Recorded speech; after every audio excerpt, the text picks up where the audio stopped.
देश को आजाद हुए 74 साल हो गए। आजादी का ये पर्व पूरे देश में मनाया जा रहा है। स्वतंत्रता दिवस के अवसर पर पीएम मोदी ने देश को संबोधित किया। पीएम के संबोधन में क्या रहा खास, इस रिपोर्ट के जरिए देखिए।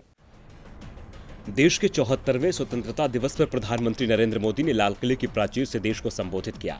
इस दौरान आत्मनिर्भर भारत से लेकर लद्दाख तक कई मुद्दों पर बात की। तो आपको बताते हैं कि प्रधानमंत्री मोदी ने अपने भाषण में किन किन मुद्दों को तरजीह दी। आजादी के 75 वर्ष पर संकल्प का महापर्व। प्रधानमंत्री नरेंद्र मोदी ने कहा कि अगले वर्ष हम अपनी आजादी के 75वें वर्ष में प्रवेश कर जाएंगे। एक बहुत बड़ा पर्व हमारे सामने है। गुलामी का कोई कालखंड ऐसा नहीं था जब हिंदुस्तान में किसी कोने में आजादी के लिए प्रयास नहीं हुआ हो। गरीब और किसानों की बात करते हुए प्रधानमंत्री मोदी ने कहा, कौन सोच सकता था कि कभी देश में गरीबों के जनधन खातों में हजारों लाखों करोड़ रुपए सीधे ट्रांसफर हो जाएंगे। कौन सोच सकता था कि किसानों की भलाई के लिए नियम और कानून में इतने बड़े बदलाव हो जाएंगे। वन नेशन वन टैक्स और बैंकों के कर्ज वापस दिलाने में सरकार सख्त कदम उठाएगी। लेकिन ये सब हुआ, ये देश की सच्चाई है।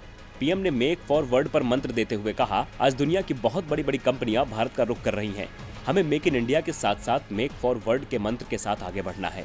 भारत को आधुनिकता की तरफ तेज गति से ले जाने के लिए देश के ओवरऑल इंफ्रास्ट्रक्चर डेवलपमेंट को नई दिशा देने की जरूरत है। सरकार की उपलब्धियों के बारे में बताते हुए पीएम ने कहा, 7 करोड़ गरीब परिवारों को मुफ्त गैस सिलेंडर दिए गए। राशन कार्ड हो या ना हो, 80 करोड़ से ज्यादा लोगों को मुफ्त अन्न की व्यवस्था की गई। बैंक खातों में करीब 90,000 करोड़ रुपए सीधे ट्रांसफर किए गए। वोकल फॉर लोकल, री स्किल और अप स्किल का अभियान गरीबी की रेखा के नीचे रहने वालों के जीवन स्तर में आत्मनिर्भर अर्थव्यवस्था का संचार करेगा। विकास के मामले में देश के कई क्षेत्र पीछे रह गए हैं।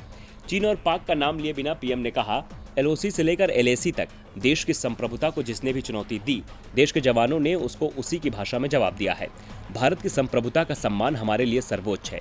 इस संकल्प के लिए हमारे वीर जवान क्या कर सकते हैं, देश क्या कर सकता है, ये लद्दाख में दुनिया ने देखा है। पीएम के भाषण में इसके साथ साथ अब तक किए गए कामों का भी बखान देखने को मिला।